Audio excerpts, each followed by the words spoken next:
আমি যখন হাত দিয়ে হারাম কিছু খেয়েছি, আল্লাহ আমার হাত অচল করে দেননি। আমি যখন চোখ দিয়ে হারাম কিছু দেখছি, আল্লাহ আমাকে অন্ধ করে দেননি। আল্লাহ ক্রমাগত তার রহমত দিয়েই যাচ্ছেন। আর আমি রহমত পাওয়ার পরও বলে যাচ্ছি, আল্লাহ আমাকে আর ভালোবাসেন না। তিনি আমাকে ভালোবাসতেন, কিন্তু এখন যেহেতু আমি খারাপ হয়ে গিয়েছি, ভালোবাসাটা আর নেই। তাই আল্লাহর কাছে দোয়া করার কোনো কারণ খুঁজে পাচ্ছি না। মনে রাখবেন, আল্লাহর মতো কেউ আপনাকে ভালোবাসবে না। আপনার সন্তানের প্রতি ভালোবাসার অংশ, সন্তান আর বাবা মার প্রতি ভালোবাসার অংশ হলো আল্লাহ প্রদত্ত ভালোবাসার কিঞ্চিত অংশ, যা আমাদের হৃদয়ে আল্লাহ ভরে দিয়েছেন। আপনি কাউকে ভালোবাসা প্রদর্শন করতে পারেন না, আপনার সন্তানের প্রতি ভালোবাসার বহিঃপ্রকাশ আল্লাহর কারণেই হয়েছে। এটি আল্লাহর পুরস্কার। চিন্তা করুন, যদি আল্লাহর দুইটি সৃষ্টির মধ্যে ভালোবাসার পরিমাণের ব্যাপকতা এত অল্পের মধ্যেও এত বেশি হয়, তাহলে আল্লাহর ভালোবাসার ব্যাপকতা কত বড় আর কত গভীর। এই ব্যাপারে কারো মন্তব্য শুনবেন না। যারা এটা দৃঢ় বিশ্বাস করে আল্লাহ আর তাকে ভালোবাসেন না, এক্ষেত্রে ইন্ধনদাতা হচ্ছে শয়তান।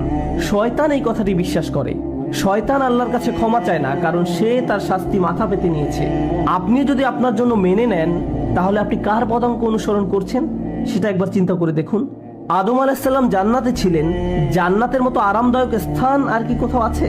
তিনি যখন ভুল করে ফেললেন, আল্লাহ তাকে শাস্তি স্বরূপ পৃথিবীতে পাঠিয়ে দিলেন। তিনি যদি বিশ্বাস করতেন যে আমাকে এত বড় শাস্তি দেওয়া হলো, আল্লাহ আমার উপর এত নারাজ যে পৃথিবীতেই পাঠিয়ে দিয়েছেন, আমি আল্লাহর সাথে আর কোন মুখে কথা বলবো? আমি তো আল্লাহকে অনেক নিরাশ করেছি। কিন্তু না, আল্লাহ তাকে তার বিশ্বাস দৃঢ় করার জন্য একটি খাস দোয়া শিখিয়ে দিয়েছেন। রব্বানা যালামনা আনফুসানা ওয়া ইল্লাম তাগফির লানা ওয়া তারহামনা লানাকুনান্না মিনাল খাসিরিন। হে আমাদের রব, আমরা নিজেদের উপর অন্যায় করেছি, আর যদি আপনি আমাদের ক্ষমা না করেন এবং আমাদেরকে দয়া না করেন, তবে অবশ্যই আমরা ক্ষতিগ্রস্তদের অন্তর্ভুক্ত হব। আপনার অবস্থা যে কোনো সময় পরিবর্তন হতে পারে। আপনি অতি উত্তম অবস্থা হতে খারাপ অবস্থানে আসতে পারেন। জান্নাত আর দুনিয়ার সাথে কি কোনো দিক থেকে তুলনা করা সম্ভব? আদম আলাইহিসসালাম দুনিয়াতে আসার পরও আল্লাহর খুব সন্নিকটে ছিলেন, কারণ তিনি আল্লাহর কাছে সব সময় দোয়ায় লিপ্ত ছিলেন। দোয়ার উপর কখনোই বিশ্বাস হারাবেন না। আল্লাহ নিজেই বলছেন, উজিবু দাওয়াতাদ দাঈ ইযা দাআন। আমি আহ্বানকারী ডাকে সাড়া দেই যখন সে আমাকে ডাকে। এটা আল্লাহর ওয়াদা।